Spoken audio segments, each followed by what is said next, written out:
बड़ी अहम खबरें हैं। एक तो तोशाखाना का मामला है, जो पहली बार ऐसा हुआ है कि तोशाखाना का जो मामला है वो सुप्रीम कोर्ट में चैलेंज कर दिया गया है। इस्लामाबाद हाई कोर्ट का फैसला, एक तो ये मामला हुआ है। साथ ही साथ आपको बताएं कि जो इस्तेकाम पाकिस्तान पार्टी के रहनुमा हैं ओन चौधरी, उन्होंने तहरीक इंसाफ को तहलील करने के लिए सुप्रीम कोर्ट से रुजू कर लिया है। फिर एक और मामला है सुप्रीम कोर्ट रिव्यू एक्ट का मामला, जिसमें तहरीक इंसाफ ने रिव्यू एक्ट के सेक्शन 2 और 3 को करदम करार देने की इस्तदा की है। इन तमाम तर मामलात पर आज कोर्ट की खबर में हमें ज्वाइन करें इमरान, जो कि हमारे स्पेशल कॉरेस्पॉन्डेंट हैं। आपका शुक्रिया। और तैयब बलोच भी हमारे नुमाइंदे हमारे साथ हैं। तो सबसे पहले इमरान से ही बात करते हैं। इमरान, तोशाखाना में आज क्या कुछ हुआ, क्या सूरत हाल रही? देखें, तोशाखाना का मुकदमा नैब में भी उसकी इन्वेस्टिगेशन चल रही है। इलेक्शन कमीशन ने तो चेयरमैन पीटीआई को डिस्क्वालीफाई किया था और फिर नीचे जो अदालत है ट्रायल कोर्ट को ये मामला भिजवाया था कि आप इस मामले का इस तनाजुर में भी जायज़ा लें कि आया कोई करप्ट प्रैक्टिस हुई है कि नहीं हुई। तो वो जो मुकदमा है जिस पे चेयरमैन पीटीआई के ऊपर फ़र्द जुर्म भी लगाई गई थी और फिर फ़र्द जुर्म लगाने पे और जो जिन जज साहब ने वो फ़र्द जुर्म पढ़ के सुनाई थी उनके ख़िलाफ़ इस्लामाबाद हाई कोर्ट से रजू किया था और 4 जुलाई को एक फ़ैसला सादिर फरमाया गया इस्लामाबाद हाई कोर्ट के चीफ जस्टिस आमिर फारूक की तरफ से। उस फैसले को आज सुप्रीम कोर्ट ऑफ पाकिस्तान में चैलेंज कर दिया गया। यानी पहली मरतबा ये जो तोशाखाना का मामला था मुख्तलिफ फोरम पे चल रहा था, अब ये सुप्रीम कोर्ट ऑफ पाकिस्तान में पहुँचा है। पाकिस्तान की सबसे बड़ी अदालत में चेयरमैन पीटीआई के जो वकील हैं ख्वाजा हारिस साहब, उन्होंने दरख्वास्त इस नुक्ते के ऊपर दायर की है कि हम तो जो जज है जो इस केस की समाअत कर रहा है उस पर भी हमने अदम एतमाद का इजहार किया और हमारी एक और भी दरख्वास्त थी कि ये जो मुकदमा है ये नाकाबिल समाअत है। कानूनी मयाद गुजरने के बाद जो है ये मुकदमा ट्रायल कोर्ट में दायर किया गया है। तो लेकिन इस्लामाबाद हाई कोर्ट ने सिर्फ एक नुक्ते पर फैसला सादिर करके दोबारा हमें उसी जज के सामने भेज दिया जिस पर हम एतराज़ उठा रहे थे।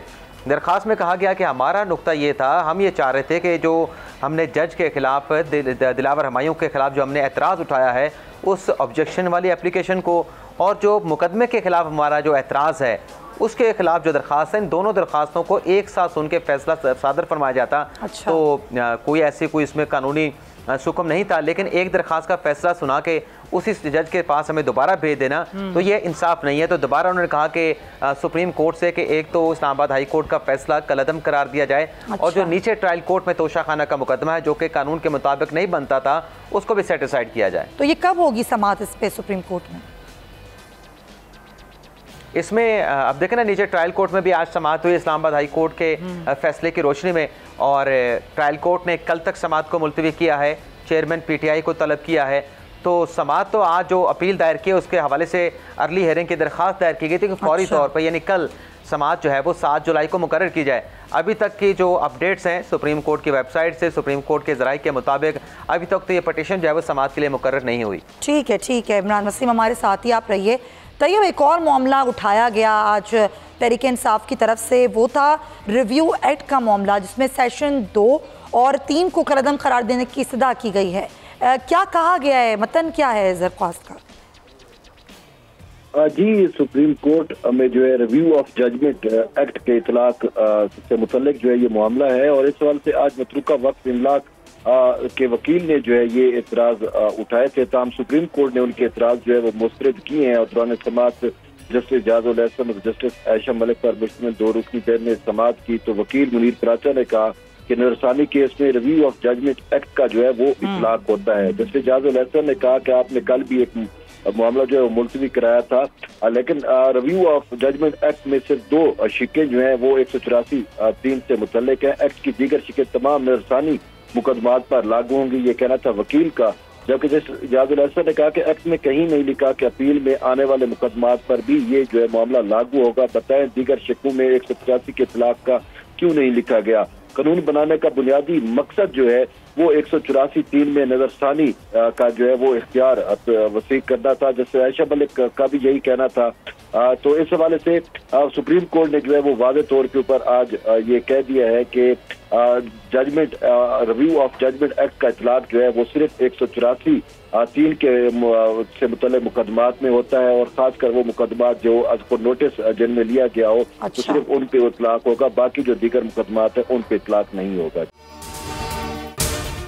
अगर आपको ये वीडियो पसंद आई है तो सब्सक्राइब करें और बेल आइकन पर क्लिक करें। आवाम के लिए एक और मुश्किल, आटे की अदम दस्तयाबी पर आवाम परेशान। शदीद गर्मी में यूटिलिटी स्टोर्स के बाहर लंबी लंबी कतारें।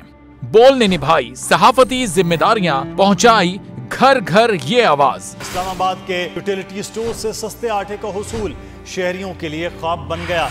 बोल न्यूज हकायक सामने ले आया है। आओ मिलकर आवाज उठाएं, पाकिस्तान को बदलें बोल के साथ। बोल बना आवाम की आवाज। अवामी शिकायत पर बोल ने किया मुताल्लिका इदारों से मुतालबा।